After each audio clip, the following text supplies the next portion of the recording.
বিসমিল্লাহির রহমানির রহিম। প্রশ্নের ধারাবাহিকতায় এখন আমি অসমতা নিয়ে আবারও আলোচনায় ফিরছি আপনাদের সাথে। প্রশ্ন বোর্ডে তোলা আছে যে তিনটা সংখ্যা এরা ধনাত্মক, তাদের যোগফল 1। এটা হলে আমাদেরকে প্রমাণ করতে হবে 1/x plus 1/y plus 1/z is greater or equal 9। 1/x মানে x ইনভার্স, 1/y মানে y ইনভার্স, 1/z মানে z ইনভার্স। আপনারা নিশ্চয়ই জানেন এটা। এই থিম থেকে আমরা বুঝতে পারলাম তিনটা যোগ সংখ্যার গড় লাগবে, মানে গাণিতিক গড় লাগবে। গাণিতিক গড় হলে আমরা সহজে প্রমাণ করে ফেলতে পারবো।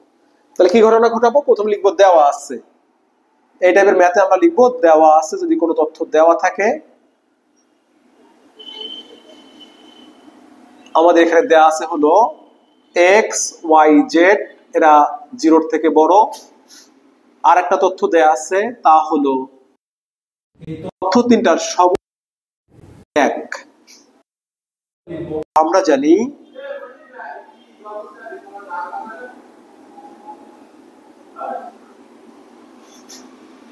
AM is greater or equal GM।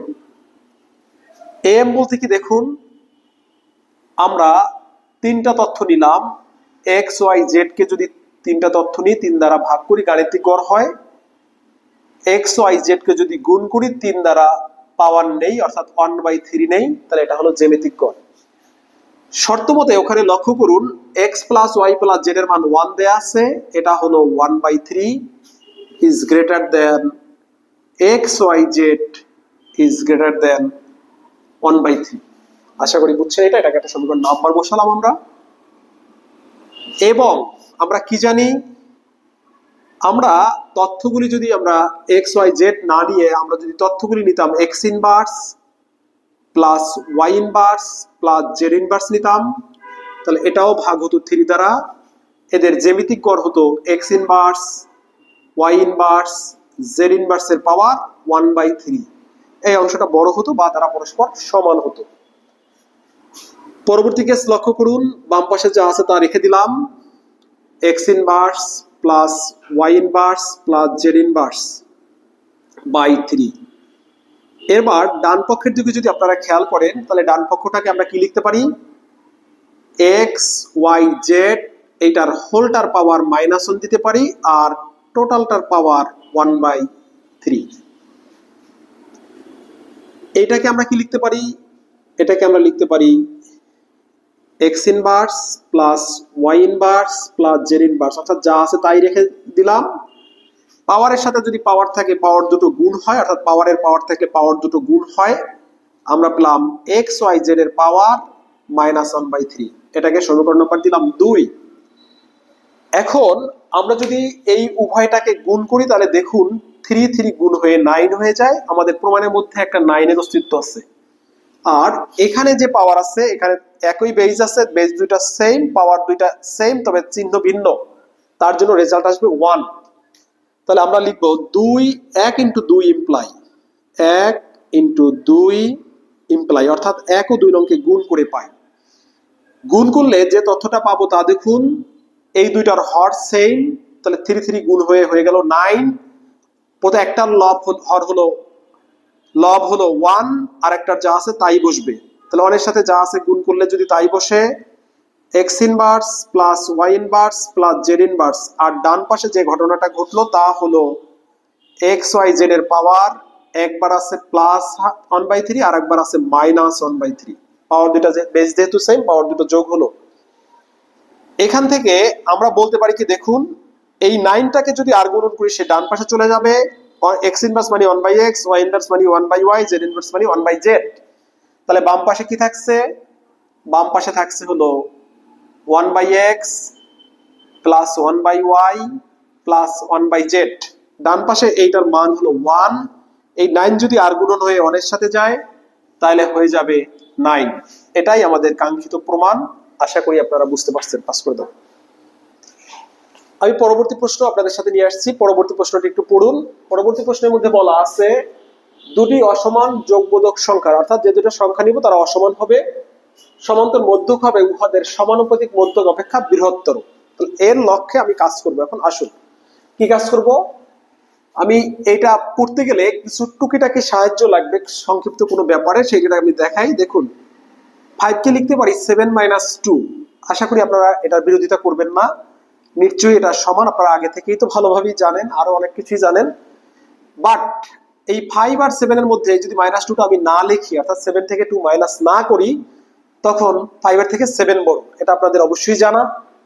আরেকটা ব্যাপার হলো এ আর বি যদি অসমান হয় তাহলে এ আর বি নট ইকুয়াল টু 0 হবে, এটাও আপনাদের জানা আছে। এটাকে যদি 2 দ্বারা ভাগ করে বর্গ করি, আশা করি এটাও অশূন্য হয়, এটা আপনারা বুঝেন। এর আলোকে আমরা এই উপপাদ্যটা প্রমাণ করে ফেলবো। আসুন, প্রমাণ করার স্বার্থে আমরা দুটো অসমান যোগবোধক সংখ্যা ধরে নিব। তাহলে আমি প্রথমে করি কি, ধরি এ ও বি দুইটি অসমান যোগবোধক সংখ্যা।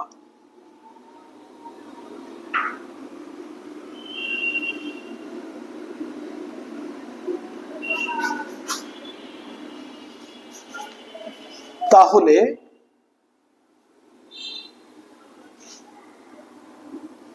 গাণিতিক মধ্যক বা সমান্তর মধ্যক লিখি।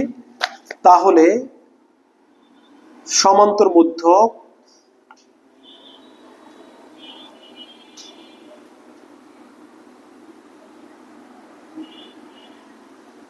এটাকে আমরা প্রকাশ করি এম দ্বারা, a প্লাস বি বাই 2, এটা হলো আমাদের সমান্তর মধ্যক। তারপর হলো সমানুপাতিক মধ্যক,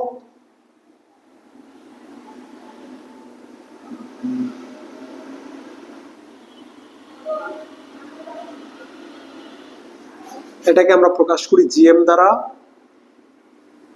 এটা হলো A B whole to the পাওয়ার 1/2 বা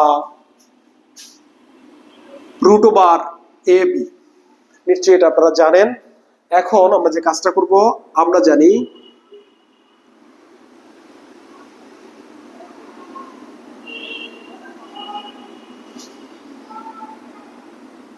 এ বি ইকুয়াল টু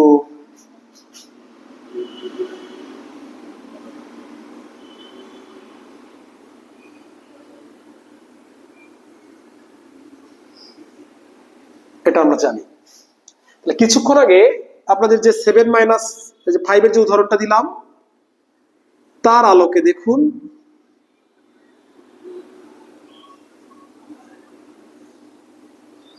এটা বড়। কেন বড়?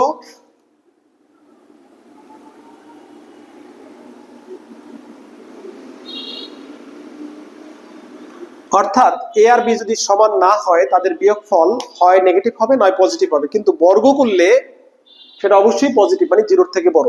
তাহলে দুইটা, এটা থেকে এটা যদি কিছু বিয়োগ না হয়, তবে সরি উল্টো হয়ে গেছে, তবে এইটা আর এটার মধ্যে সম্পর্ক স্থাপন করলে এই অংশটা 100% বড় হবে। কারণ এটা, এই যেমন দেখুন 7 = 9 - 2, তাহলে এটা এই দুটো সমান। কিন্তু যদি 7 আর 9 লিখি, তাহলে অবশ্যই 9টা বড় হবে এর আলোকে। তাহলে এইটাকে আমি যদি বর্গমূল করি, তাহলে এটা হবে root over A B is less than A plus B by 2। এটাকে আমরা বলি জিএম ইজ লেস দ্যান হয়ে গেল, এটাকে বলি এ এম।